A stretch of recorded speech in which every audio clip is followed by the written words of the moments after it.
6ix9ine, the most hateful rapper of my generation. The man who done disrespected anybody you can think of, from the dead to the living, all that finally caught up to him. And I'm here to tell that story. Daniel Hernandez, but we know him as 6ix9ine, was born in New York and had a rough life growing up. 6ix9ine ain't ever meet his dad until he was about 9 years old.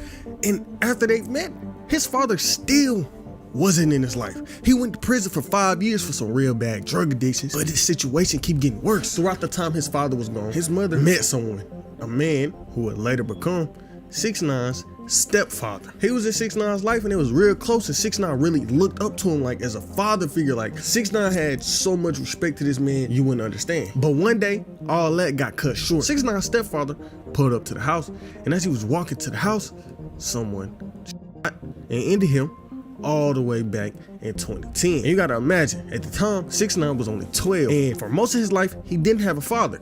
Then when he had somebody come into his life as a father figure, they passed away. Not necessarily passed away, somebody came and took their life. So that probably had 6ix9ine mind going crazy. And on top of that, with him passing away, it put 6ix9ine mama in a worse situation than what she already was. 6ix9ine's stepfather was really the main one bringing in money. He was the money man in the house. And with him passing, that meant the family didn't have no money man in the house. They ended up going broke. And many nights, 6ix9ine and his brother didn't even have no food to eat. They had to go to sleep hungry. They had to eat sleep for dinner. But it gets worse than that. All three of them had to share one bed together. 6ix9ine, his mother, and his brother. But like I talked about, the way this death hit 6ix9ine was crazy and changed completely how he was as a person. And it probably had a lot to do with the man he became today. After his stepfather passed away, he got real depressed, so bad to the point where he wasn't eating or even showering, and eventually started going to therapy for PTSD. And this one, he really started to act out. He was feeling all this anger. It caused him to rebel, and him rebelling got so bad to the point where he got expelled in 8th grade, completely changing the way his life could have went. But after getting expelled, he threw school out the window. He was done. He's like, I'm not going back to that place. Y'all done took enough of my time. I'm done. So he went to work. Would go to grocery store to grocery store, just trying to get any little bit of money he could to help his mom and his brother. That was just his main focus at the time. And while he was working one of these jobs, a man came in there, a man who went by the name Righteous P, a man who was the CEO of a New York label. The name of the label was Hikari Ultra, I think that's how you say that. But when he seen 6ix9ine, he just felt like it was something so special about him. And he just had to ask 6ix9ine the question, do you rap? And at the time, 6ix9ine didn't rap. But this man asking him that caused him to sit and think about it. And before the man left, 6ix9ine got some of his information down in case he ever needed to contact him again. But 6ix9ine was just sitting on the idea of being a rapper for a while, and eventually gave it a shot. Little did he know that one interaction with that man would change his entire life. Some years into rapping, he started to get a little buzz, and people started to mess with bro. Back in 2014 was when he started to go by the name 6ix9ine, and this is when the antics kind of started. There wasn't antics like how he did now, but it was different. Bro put some clothes on that said pussy nigga on the front and back, and he started to get all these 6ix9ine tattoos on his body, and really started making himself look kind of goofy. But while he was doing all this, he was growing his music in the background. He was into that kind of screen rap music that was popping back then, really because of X, and was just grinding, just making music videos, just getting money. But when the time came and he started to get some real traction, it wasn't necessarily for his music, but for everything else. Remember how I told you the man came in his job that day and was like, yeah, do you rap? That man's nephew was a rapper you may know, Zilla.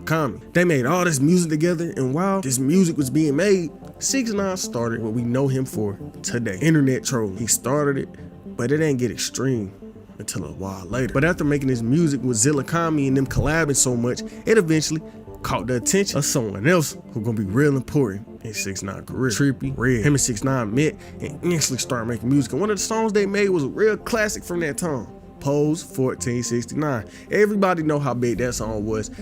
You didn't even really have to be involved with the hip hop world at that time to know about that song. I guarantee you text your homeboy and be like, bro, you remember that Pose song from 2017? He gonna know what you're talking about. That was a real big song and a real big catalyst to both 6ix9ine and Trippie Redd's career. But this friendship brought more than just a hit or two. It's what really made 6ix9ine's career. So at the time, Trippie was the biggest artist of the two and had some real good connections. And one of these connections was Pierre Bourne. And as you know, Pierre got some of the best beats in the industry. And I don't care what you gotta say, that's facts. He sent one of these beats to Trippie, And I guess Trippie tried to rap on it and it didn't go good, so him being a good homeboy, he sent it over to 6ix9ine. And this is a decision he probably gonna regret for the rest of his life. I'm pretty sure if he never gave 6ix9ine this beat, he would not be relevant today. But you're probably wondering, what beat did he give 6ix9ine? What beat could have been that important that it made this man career? Trippie Redd gave 6ix9ine the Gummo beat. Gummo is the song that put 6ix9ine on the map. And I never forget the time I heard Gummo for the first time, bro. I was in like 7th, 8th grade, sitting in class, scrolling through Instagram, and I heard that shit, and I was like, bro, nigga, I was like 12 at the time, and I knew that song was about to be a hit, bro. I'm telling you, I was sitting there showing everybody at the table, bro, you heard this, you know who this is, I don't even know who this is, this song go crazy. I was fiending for that song to drop. But past that, the song was so big that it peaked on number 12 on Billboard. It was truly the start of an era. You don't remember, 6ix9ine ran 2018, and that's a fact that we all know. It was literally like every single month, 6ix9ine dropped a different hit.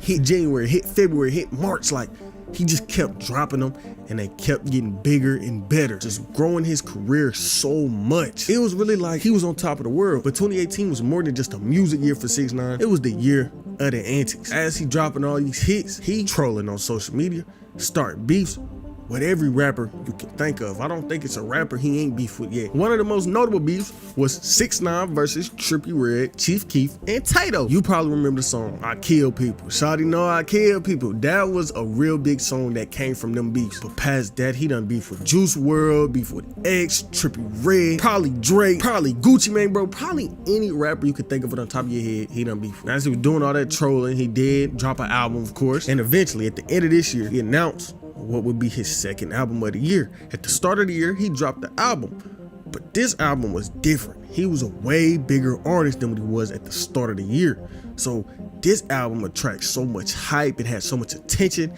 and had the world waiting on him. So every little thing 6ix9ine did at the time had eyes on him. But something the world never expected.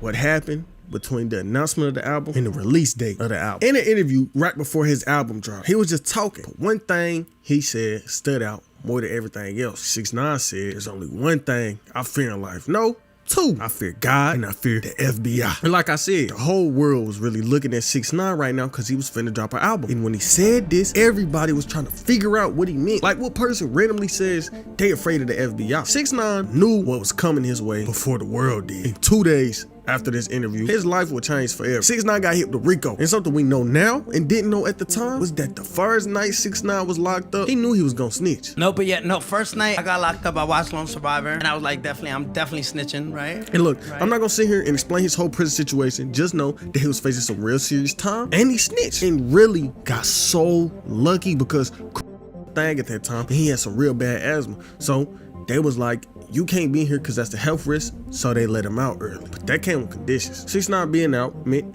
he basically had cops as security guards. Nobody could touch him, nobody could do nothing to him, and that's gonna be important later on in the video. But while 6ix9ine was locked up, and the world found out that he snitched, they blackballed him. They basically shunned him out the game, and everybody formed this hatred towards 6ix9ine. And when he got out, the world thought he changed, simply because he didn't get on social media for months after his release, until one day he got on IG Live and put over 2 million live viewers. I'll never forget that live. It was a crazy moment for the rap game, but at the same time, the world realized he didn't learn from his mistakes. He did not learn from his past, and it's the same man he was before he went to jail. And this situation really caused the world to build up even more animosity towards 6ix9ine than it already was. Like, he disrespectful, done did so much bad in the world, and nothing can happen to him. I don't condone people wishing violence, but the world was wanting him to get hurt, to teach him a lesson. But his security was so tapped in with the feds, he couldn't get touched. And over the past few years, 6ix9ine been slowly losing his relevance, and people been thinking about him less and less. But every once in a while, he'll get online and troll. Oh, I'm out in public with no security, come touch me. Oh, I dropped my low, no security, come touch me. He loved to say,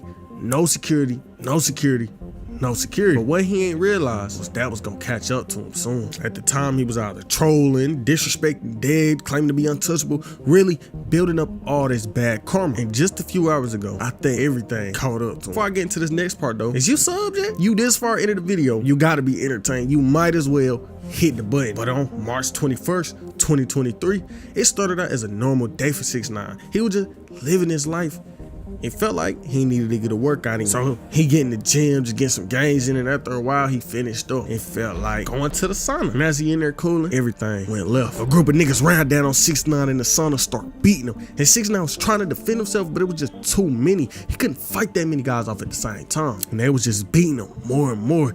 But they eventually left, and this happening caused all this noise and commotion and brought the attention of everybody in the gym to 6ix9ine. And as the man seen 6ix9ine, he pulled his phone out and recorded right after it happened. I would show it, but you can't show that on YouTube. So you can just go on Instagram right now, go to any hip hop page, news outlet, you gonna see the pictures. But they beat him so bad to the point where an ambulance had to pull up and rush him to the hospital. But what are your thoughts on this 6ix9ine situation? Do you think he deserved what happened to him, or was it just too far?